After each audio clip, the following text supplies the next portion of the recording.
If you're a facilities manager at a university, you know students rely on the cafeteria for breakfast, lunch, dinner, and the occasional late-night snack. So when a dishwasher breaks down and dirty plates pile up, the mess hall can turn messy in the blink of an eye. Enter Grainger. With over 1 million industrial-grade products and fast delivery, the product you need now is never far away. So you can turn that dishwasher back into a lean, clean washing machine. Call, click Grainger.com, or just stop by. Grainger, for the ones who get it done.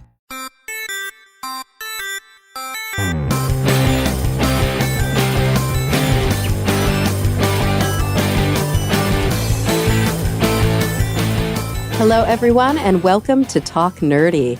Today is Monday, January 13th, 2025, and I'm the host of the show, Dr. Cara Santa Maria. And as always, before we dive into this week's episode, I want to thank those of you who make Talk Nerdy possible. Remember, this show is and will always be 100% free to download as long as I have the bandwidth to keep it going. And the way that we keep this train on the tracks is by relying on the support of individuals just like you. If you would like to pledge your support and offset that cost for those who cannot pay, all you've got to do is visit patreon.com/talknerdy to learn more. This week's top patrons include Anu Bharavaj, Daniel Lang, David J.E. Smith, Mary Neva, Brian Holden, David Compton, Gabrielle F. Jaramillo, Joe Wilkinson, Joseph Lamore, Pasquale Gelati, and Rika Maharaj. Thank you all so much. Oh no, I missed one. Ulrika Hagman. Thank you as well. All right, let's dive into it. So this week I had the opportunity to speak with Dr. Anne Helen Toomey. She is an associate professor of environmental studies and science at Pace University. She's also a visiting scientist at the Center for Biodiversity and Conservation at the American Museum of Natural History. And she's a co-founder of Participatory Science Solutions, LLC, which is a social impact research consulting company. She has a new book out, and we are going to learn a lot from it. It's called Science with Impact: How to Engage People, Change Practice, and Influence Policy. So without any further ado, here she is, Dr. Anne Toomey. Well, Anne, thank you so much for joining me today. Yeah, thank you so much for inviting me. I'm really excited to have this conversation. Me too. I'm pumped to talk about your new book, Science with Impact: How to Engage People, Change Practice, and Influence Policy. I think this is a relevant conversation to be having, given the zeitgeist we find ourselves in right now. But before we get into some of the themes of the book and really some kind of tricks and tips and things that we can learn, I'd love to know a little bit more about you. Obviously, you're not just some rando off the street. This is an area where you have quite a lot of expertise. So you're an associate professor of environmental studies and science. And you also have kind of worked in a lot of different social impact kind of settings, haven't you? So you've got like the academic piece, but you've also got the applied piece going. Yeah, exactly. Yeah, I feel like I've been kind of obsessed with the idea of impact for as long as I can remember.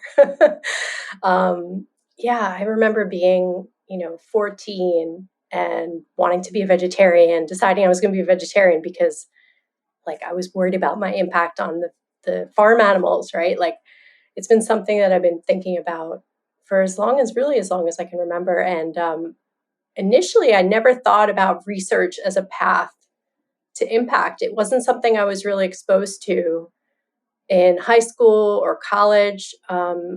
I started really thinking about it more through the lens of international development initially. So in college, I studied political science, communications, and I was really interested in international relations. And I actually moved to Mexico City when I was 21, right out of college, mainly because I was really interested in, I had had these amazing professors in college that had really informed me about the impact of NAFTA on farming communities.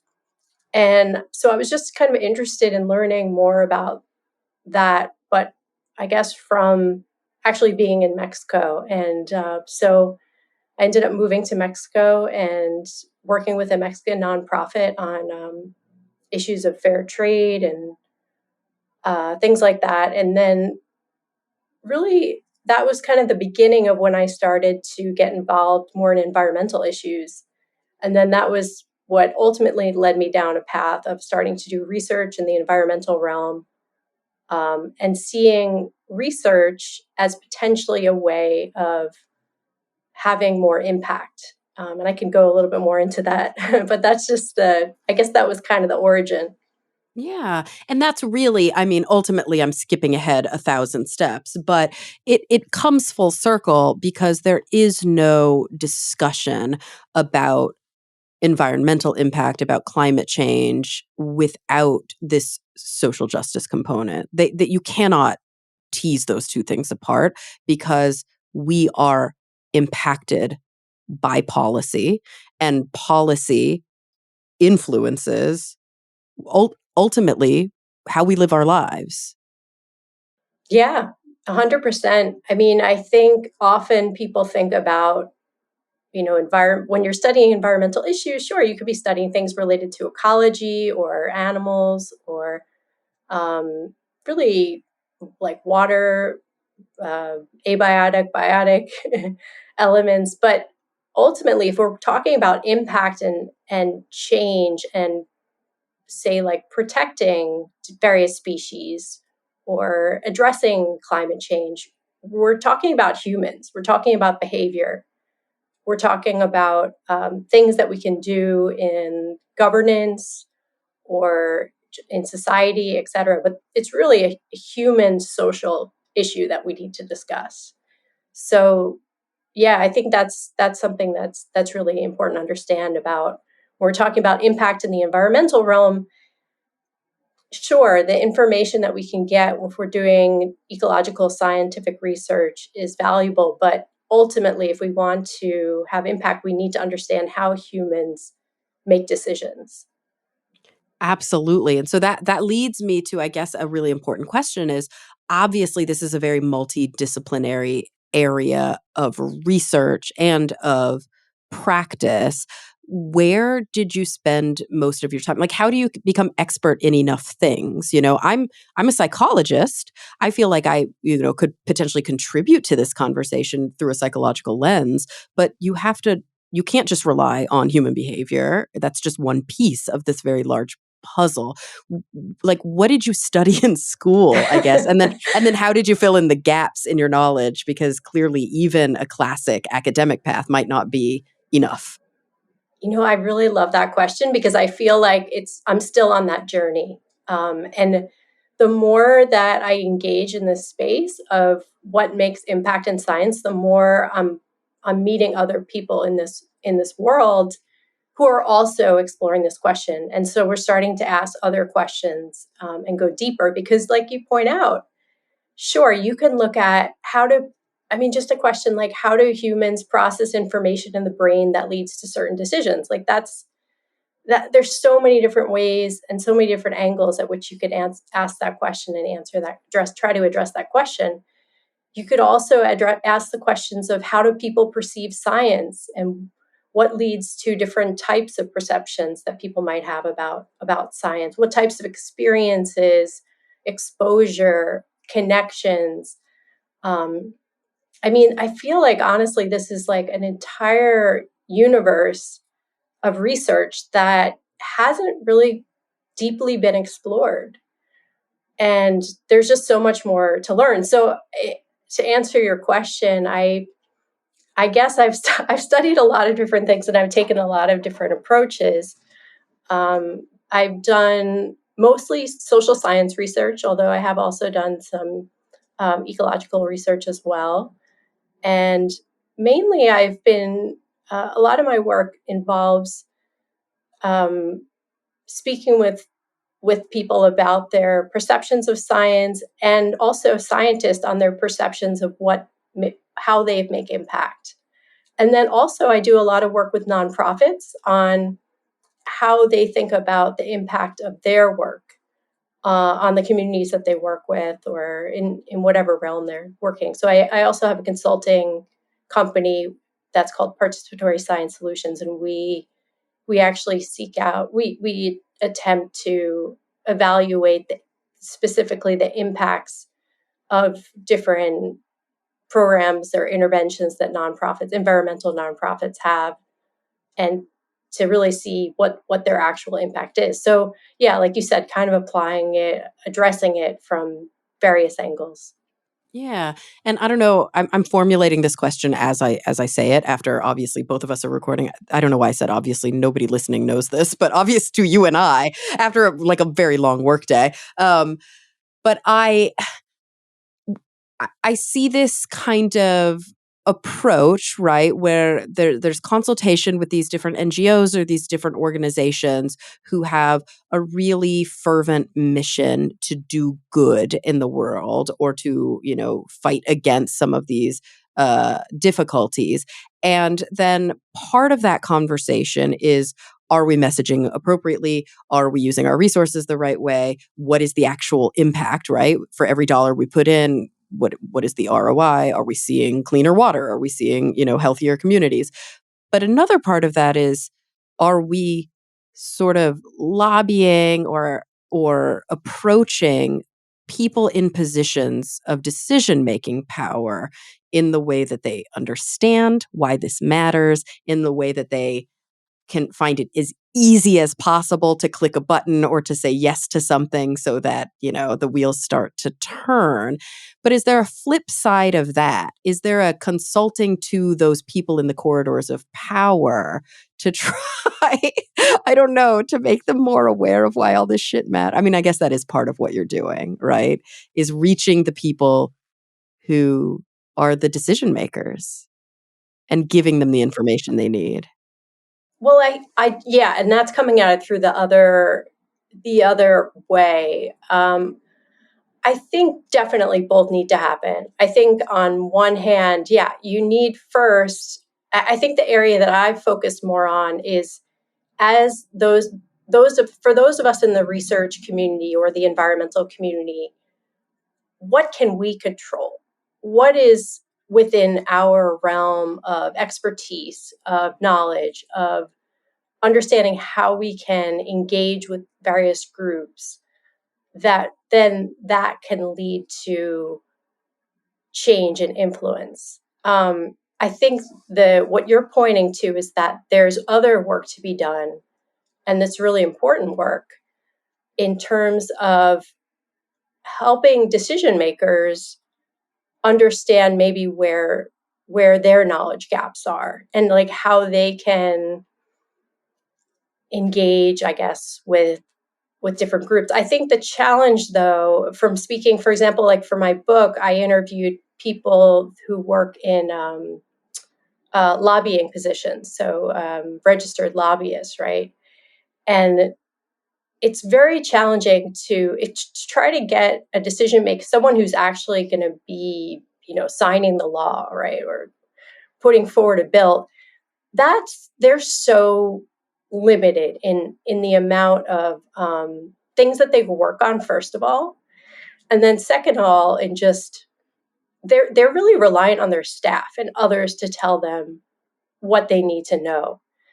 So I think it's really, the onus is on, for those of us who are trying to make change and influence decisions. We can't really wait and hope that the decision makers realize they need to listen to different people, right? Like, we can't be like, oh, it's their problem. Like, the problem is that, I mean, maybe, yeah, maybe the problem is that that certain decision makers are not listening, or they're listening to the wrong. Sure. We can't ignore that, right? That Right. people are listening to echo chambers, or that they already have made a decision in their mind about what their, ideology is, and anything that comes from something outside of that corridor is going to be discounted. Of course that does happen, but you're right. Like, why not make the information as easy to digest, as palatable, as actionable, as interesting as possible? Right. And I think it goes beyond that. It's about, because the message does matter, like, but it's also, I think, seeing the message as, like, I'm almost picturing this like big circle and the message is just this like little dot, like, going into the circle, because the circle represents all the other factors that are going to influence how that message is understood. And all those other factors need to be accounted for. And that's why I think when we're trying to, if we're trying to influence decision makers on a certain issue, we need to understand, all right, well, who are their constituents that they're accountable to, right? What are the other issues that might be seen as a bigger priority? What might be the backlash? Like, if we launch this message now, is this the right timing? Or, are other conflicting groups might going to come out and be a louder voice or a more, squeakier wheel? And so the message and how we frame it, yeah, that matters, but that's just one piece. And I would even say that's a somewhat small piece, because it's more about if they're ready for the message. Like, I like to talk about facts. Do facts change minds? I think potentially they can, but I see them as being like it's like a swimming pool, right? Like, you have a swimming pool, and if it's right now I'm sitting in New York, and it's like 30 degrees outside. The wind is so strong that it's coming through my window right now and blowing the window curtain a little. If someone were to say, you want to jump in a swimming pool right now, I'd be like, hell no. But if it's like 90 degrees, I have my bathing suit on,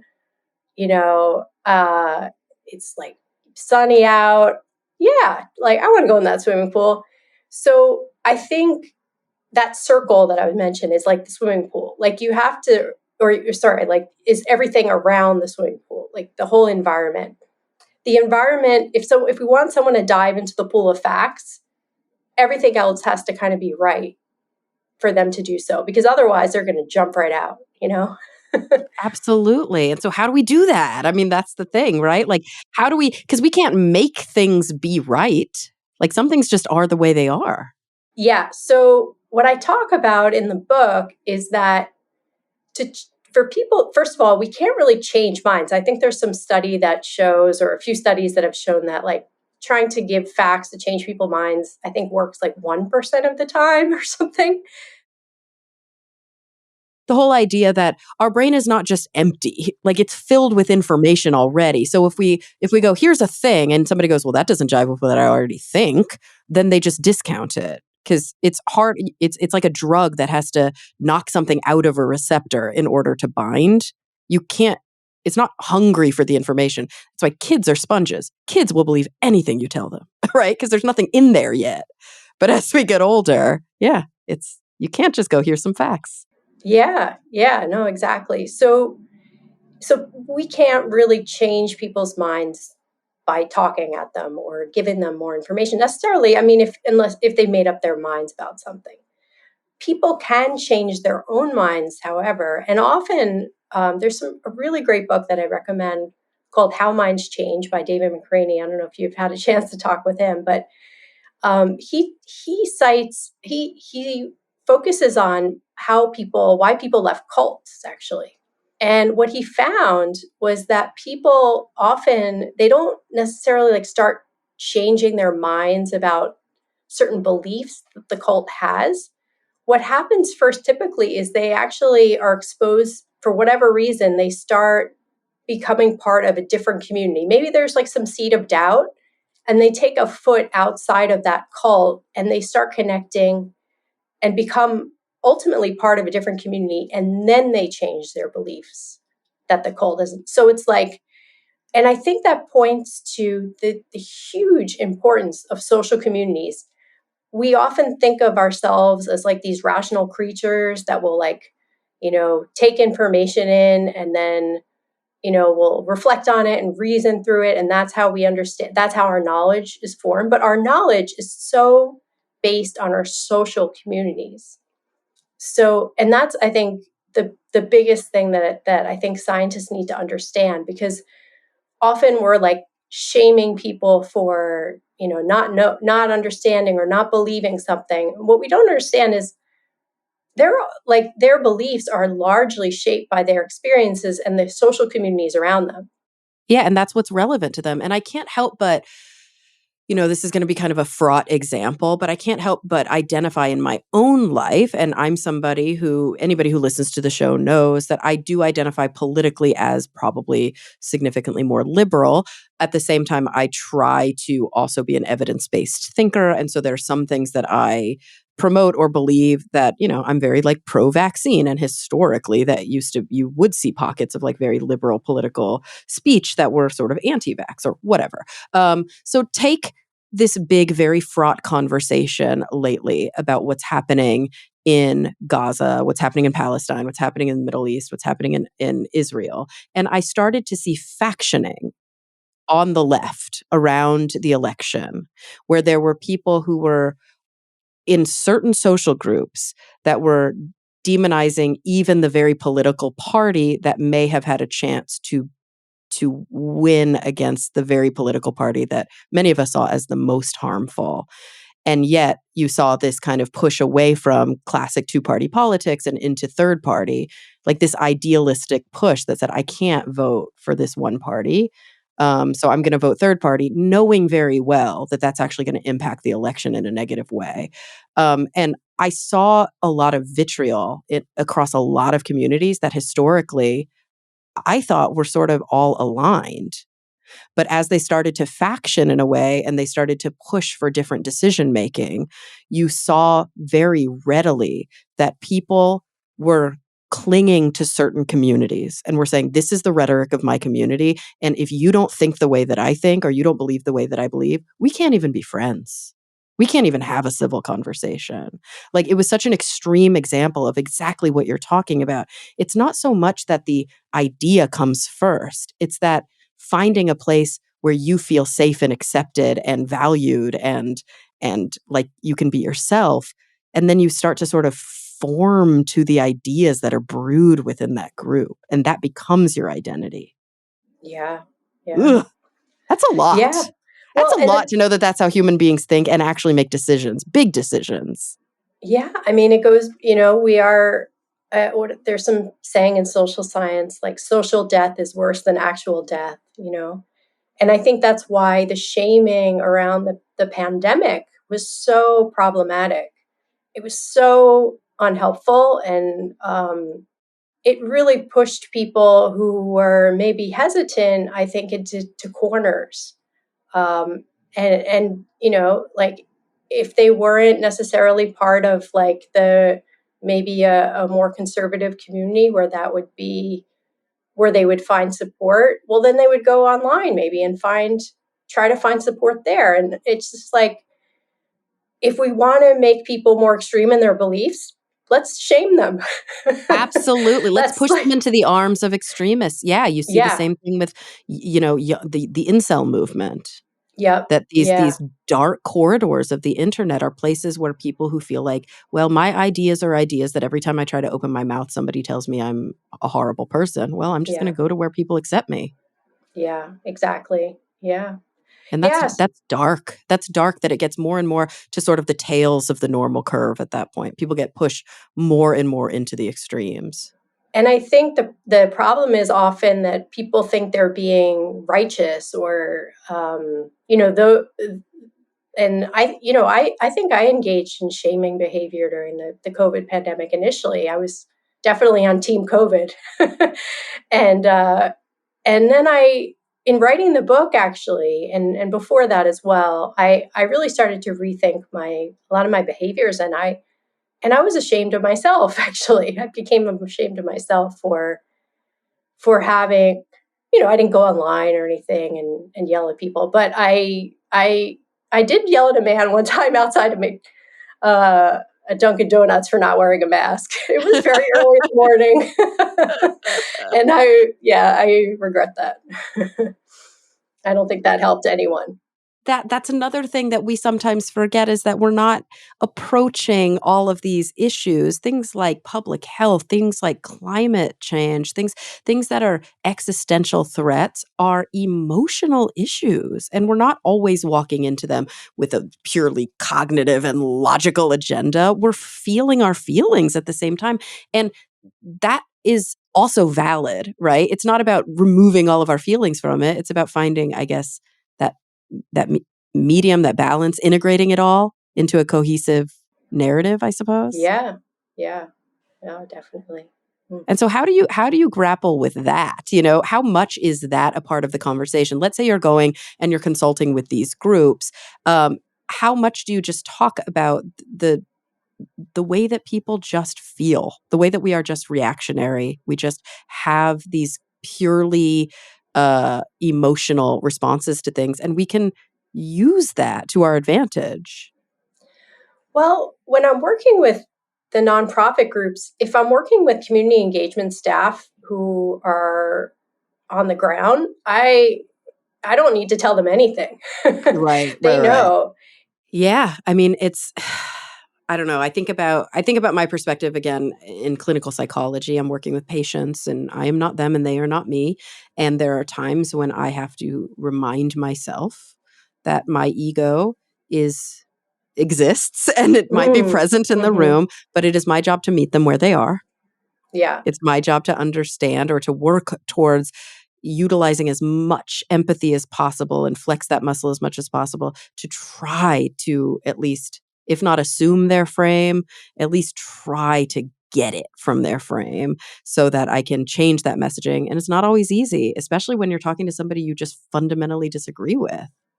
Yeah. Well, that goes to, I think, one of the things that I've learned about impact since the beginning of my journey is that it's two-way. We can't begin to have impact unless we are open enough to be impacted ourselves. Mm, I love Yeah. that. That's very confronting for you to say that. Like, as much as I'm like, I love that, I'm like, wait, do I want to be impacted? Well, I think it goes back to the heart of science, like, because one of the things I love about doing research is that, especially social science research, and yeah, perhaps it's similar for in your field, is like this ability to be curious. We're constantly asked to be curious and to keep an open mind and to ask more questions. I mean, really, I think that's the heart of science, is this inquiry, right? And I think also that's the heart of this, yeah, this question about impact. If we want someone to change or something to change, we really have to be curious about, well, why is it the way it is? And I think often, people, those of us, if we think we're in the right, often we come at it with this like, right, well, I'm right, so I'm just gonna, I already know the answer, and I already know the solution. Um, but it's like, but I like to ask people, do you want to be right or do you want to be effective? Right. Yeah. Yeah. And that's probably a hard thing to sit with, that that self-confrontation. Yeah. I think sometimes people just want to be right. I And think so that's fine. too. Yeah. I think it's like they're like, "No," but then wait, maybe. And so having that conversation with yourself, I think, is important, but it takes a lot of strength. And I think sometimes I can assume that that's sometimes the difficulty on the policy side of all of this, right? Is that change is not always what political leaders are looking for. Often they're looking for status quo. They're looking for a reason to do things the same way. Or if you're asking for change, well, I got to really be able to justify this change. That's a hard Yeah. thing. That's a hard thing to sell, is change. Because a lot of people, I think, have a cognitive bias that, like, even though this sucks, it's what I know. And so I'd rather stay here because it feels safe. Yeah. Well, I think the thing that, so I don't know too much about the motivations of political leaders, but I do know from speaking with those who work in trying to influence policy, if that political leaders are, they're to keep their jobs, they need to basically keep their voters, whoever elected them, more or less happy.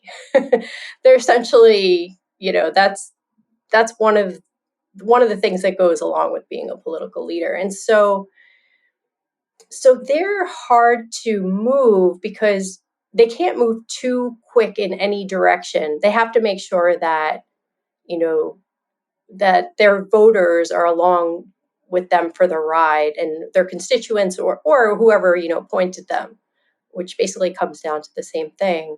So that means that again, it comes back to this bigger environment.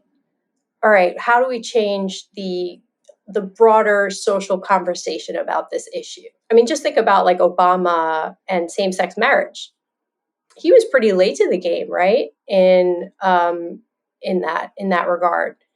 But then the conversation changed, and it changed quickly. And he changed quickly. And so I think often we're kind of looking and thinking, well, we need to get the political leaders.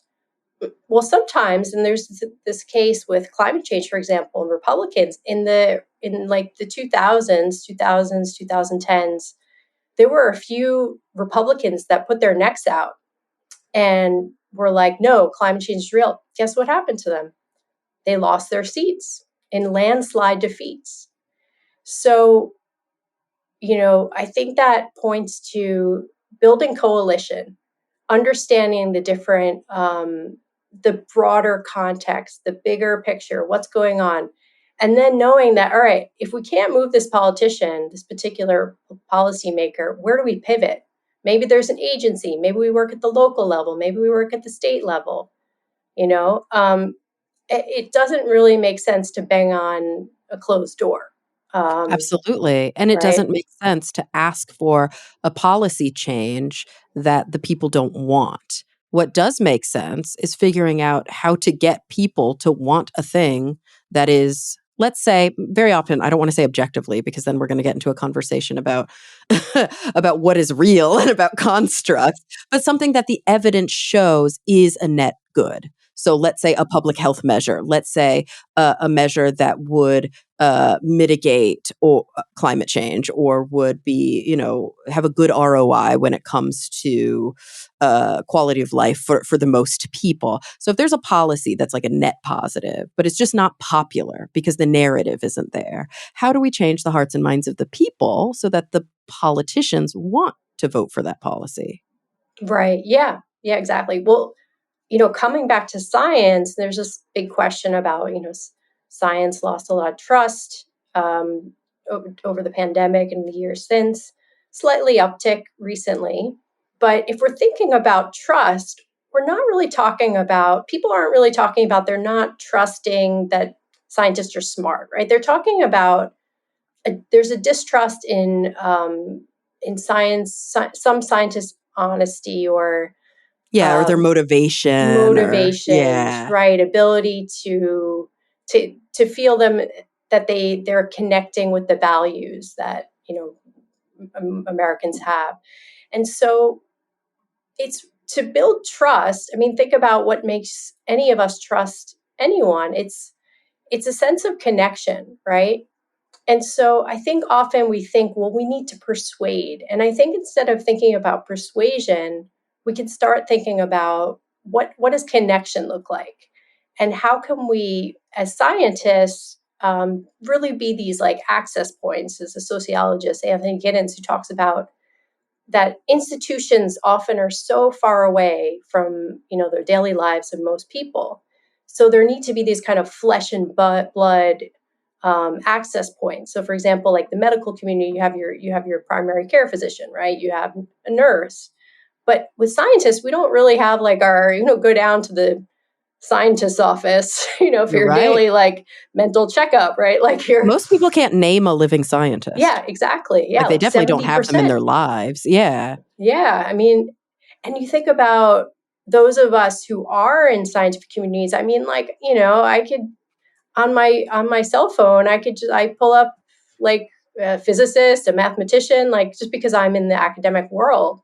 Yep. Yeah. It So feels like how, they're a dime a dozen. It feels right. like they're everywhere. But most Yeah. people, it's very far away in an ivory tower. It's very far away. So we need to start building this sense that, you know, a scientist is someone accessible. They're in your community, and build what some colleagues of mine have called social science capital. So there's this idea that, like, instead of just talking about scientific literacy, we could talk about a broader sense of experiences that people can have with science. It could mean, having the opportunity to participate in a scientific research project. It could be, for example, there's a mobile planetarium or laboratory that comes to your school. Or it could mean that your uncle is a scientist, or that there's an industry in your community that is employing people in STEM fields, right? And that there's opportunities to, like, tour those facilities or something. But it can't just be this thing in the university that's far away, especially from, like, more rural areas, right? Universities tend to be in more urban areas. I'm curious, as you were putting together this book, which, and correct me if I'm wrong, just assuming came from obviously a lot of specific research that you did for the book, but really just a wealth of knowledge that you've collected over the many years in both research and practice of what you do. Was there anything that either you recognized right away or others, like maybe your editor or people who read early drafts, recognized right away as, like, kind of counterintuitive or surprising about doing this kind of impact work in science? Like, the thing you mentioned at the very beginning is kind of like facts don't change minds. Like, hey, let me just throw more facts at you. And then the person's like, yeah, okay, whatever. I'm still going to keep smoking these cigarettes. Like, it doesn't work that way. But is there anything kind of along those lines that you learned where you're like, did you know? Like, consider Well, this. yeah, I think one thing that I learned that I thought was enlightening and helpful, coming out of the COVID pandemic, was that, um, the main factor in determining whether someone gets a vaccine is really this social confirmation. Um, and being part of, and I think the opposite is also true, right? If people are unlikely to get the vaccine, it's often because those are the people around them are also unlikely to get the vaccine. So they can be part of these, like, hesitant communities. And so I think that idea, and there's this other book that I read, that really is helpful. I think it's called The Knowledge Illusion, how we never think alone. And it's this book that really explains how we think we're kind of the masters of our minds, but really so much of our knowledge is just social. It's like I talked about before. And when I give talks on my book, I like to give the example of, I ask the audience, I say, all right, does the sun go around the earth, or does the earth go around the sun? Right? And they say, okay, well, the earth goes around the sun. Okay. And then I say, all right, now turn to the person next to you and explain the mechanisms. Like, how do you know this to be true? And everyone just kind of, like, laughs, right? Like, they might start coming up with some theories. Okay, well, you know, gravity, or, the seasons.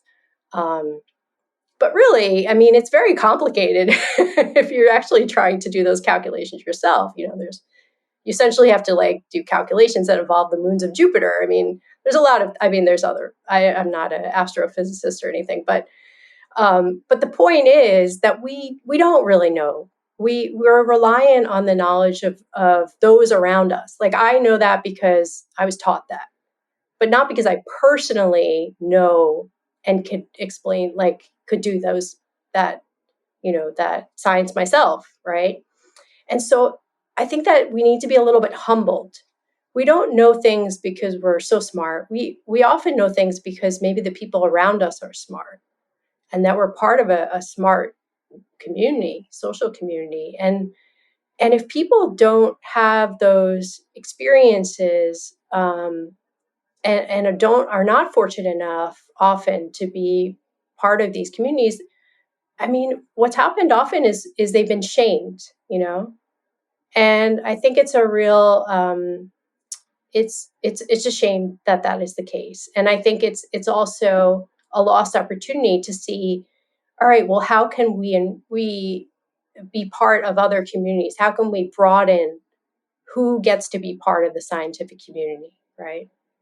Well, and I think that's also where there's this space for, and this is an area that is really I'm really passionate about in the other communities. It's funny, we're talking about communities. In some of the other communities that I sort of work in and the other podcasts that I work on, which is in these kind of scientific skeptic communities, that there's this concern about charlatanism. There's this concern about, like, if people really, we can't confirm everything's for ourselves. We just don't have the expertise to do it. And we have to rely on experts.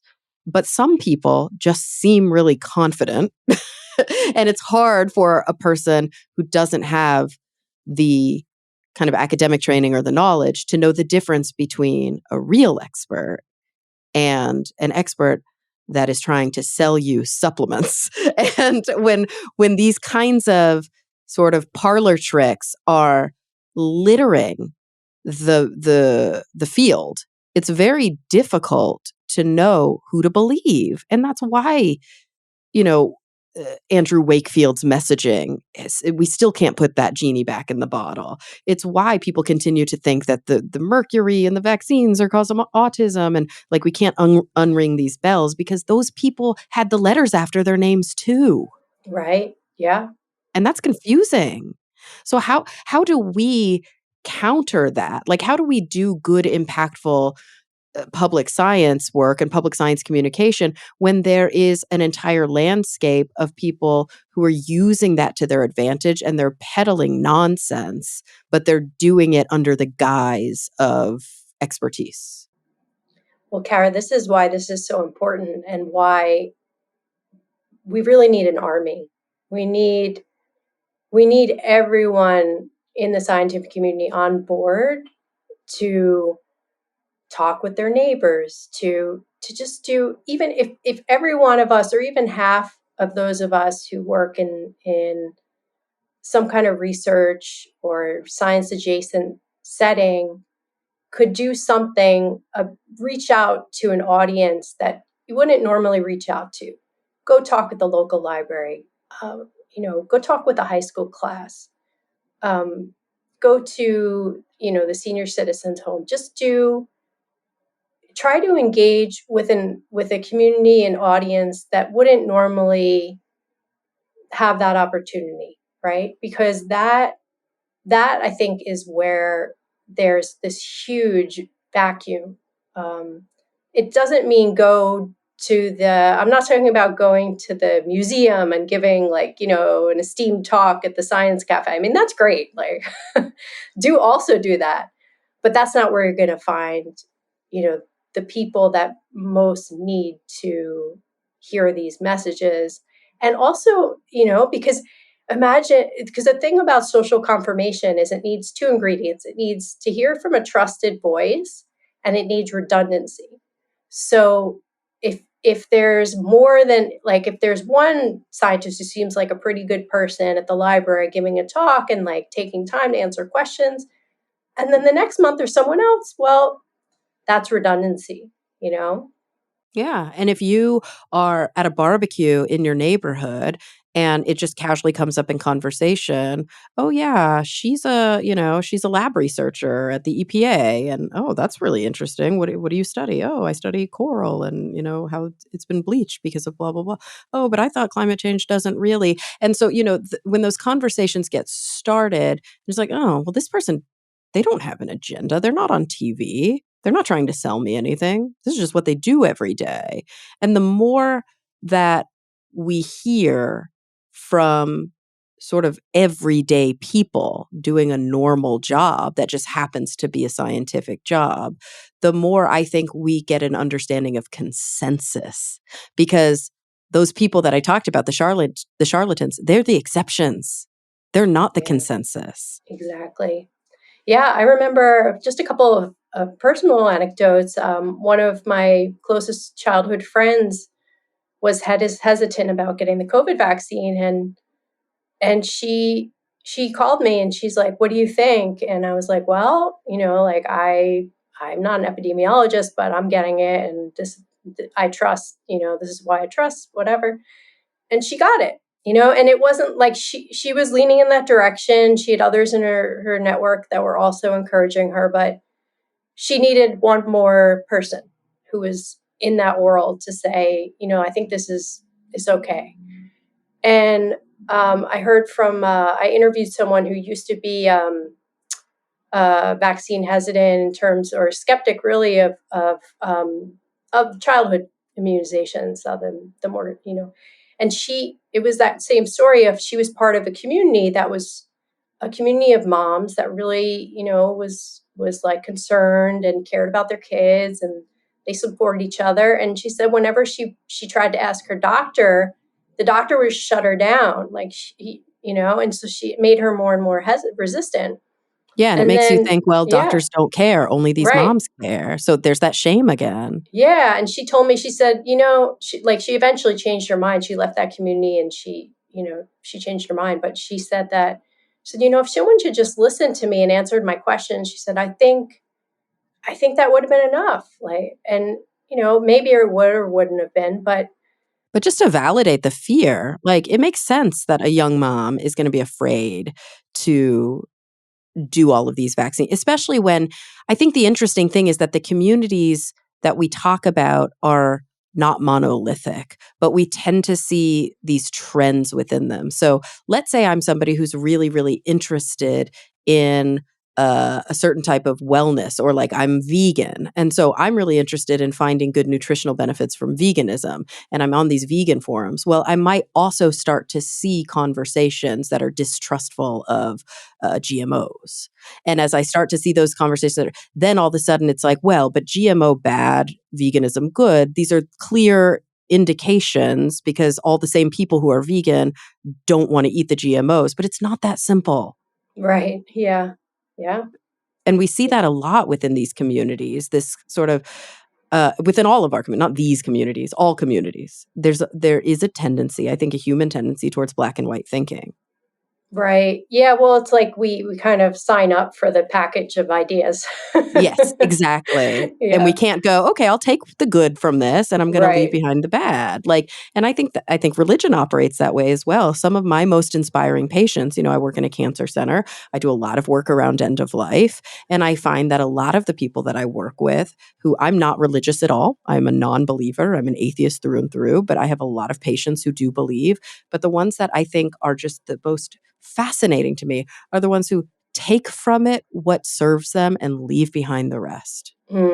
Yeah. They say, this is what I get from my religion. And these are the things I disagree with. And I just don't take them with me. And I wish that we could all practice that type of gray area thinking within our in groups, because I don't know, it would serve us in so many areas. I think we actually are nuanced, but I think we're a little bit afraid.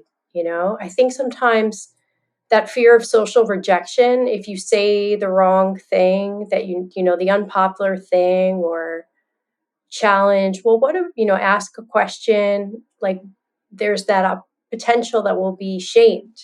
Yeah. And And you so, are very and we, often. yeah, Yeah. it's true. And I think I've actually done some research with one of my students on, we did interviews, where he did interviews with people about their perceptions and beliefs around climate change. Not that many interviews, but a good handful, looking at folks from different spectrum of political beliefs. And what we found was people were much more nuanced than we couldn't really put them in any kind of category. And often, in almost every of the interviews, people asked him questions. Well, what do you think? And how does Oh, this work? wow. And yeah, and so Right, I because they're think, like, I have a researcher in front of me. This person has yeah, expertise. and Oh, and he was a fascinating. master's student. Like he struggled to figure out how to. He's like, I don't know what to do. Yeah. They're asking me all these questions about renewable energy, and and it's like, people are nuanced. We are complicated, and I think that's like why we love like, I don't know, my favorite TV shows are always the ones where they're, this like really complex character, Yeah. uh, Yeah, the not so, anti-hero. Yeah. yeah, right? Like we're all attracted to that. And that's how many of us are, but I think we don't perform in that. We have to kind of put on a certain show sometimes, especially if we're in a more public limelight, right? Oh, I know that this is going to feel like a total aside, so I'll keep it short, but I've been thinking a lot about one of my favorite documentaries. It's one of the documentaries I often recommend to patients, but to friends in my life.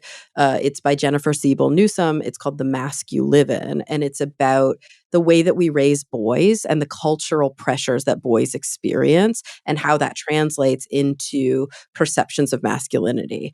And one of the sort of theses of this documentary, and there are many, and it's just a really brilliant documentary, is that we put so much pressure on young boys that this is what it means to be a man, so that later there's not enough variability. There's not enough accepted variability in masculinity. So boys find themselves having to constantly perform their manhood.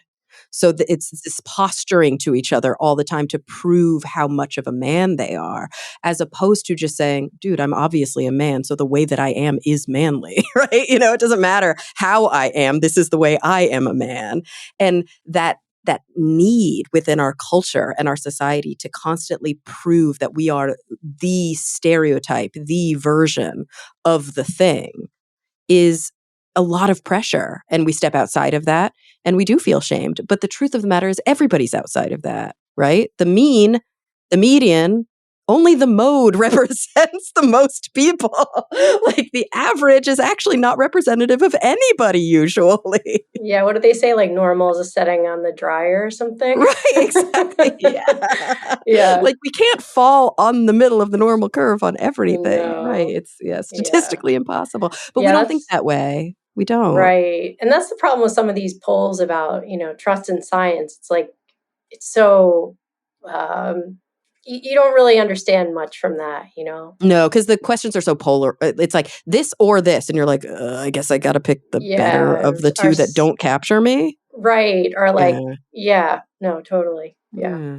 Oh, it's so cool that you're actively doing work in this area, and then that you've shared with us some of the not just the tricks and the tips, but the things that you've learned from doing the work in this area. Because again, I mentioned at the beginning of the show, now I don't know, it's easy to say now more than ever. Go back to history. There have been plenty of times when this was necessary. But I do think it feels for many of us who are living in this moment, this zeitgeist moment, that, in my history, I'm 41, so I was born in the Reagan era, but I don't remember it very well. This is the first time in my life.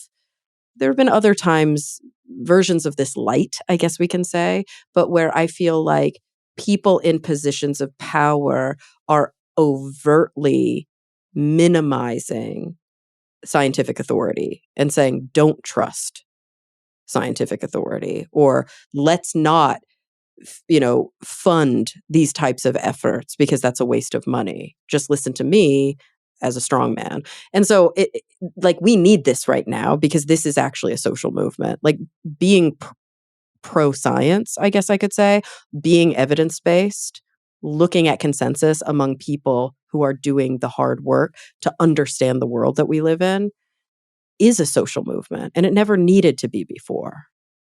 I don't know. I think it did need to be a social movement. I Mm. mean, I know what you're saying. Yeah, like it was like I guess Yeah. people could take for granted that it was the default position in the past. There have been times in the past where we could take for granted that the scientists know things and they're telling us the things they know, and sure, now I know them. Yeah. Right. But Right. the trust isn't there the way that it used to be. Well, yeah. I mean, I think the good news is that the vast majority of people are still have at least some trust. So it's really just the challenge is that the distrust is somewhat concentrated in the communities that now have power. Yes, So good call. And so that could spread like wildfire if we're not careful. yeah, or even if it stays confined where it is, it's still that's where the power currently is, Yeah, right? so it'll still have an impact, a It'll big still have a impact. major impact. Yeah, So It's a good way to put it. Yeah, so we need to think about that. Like, all right, well, we need to be strategic. If you want to reach people that think like you, or if you want people to agree with you, then just keep talking at the science cafe at the museum. That's great.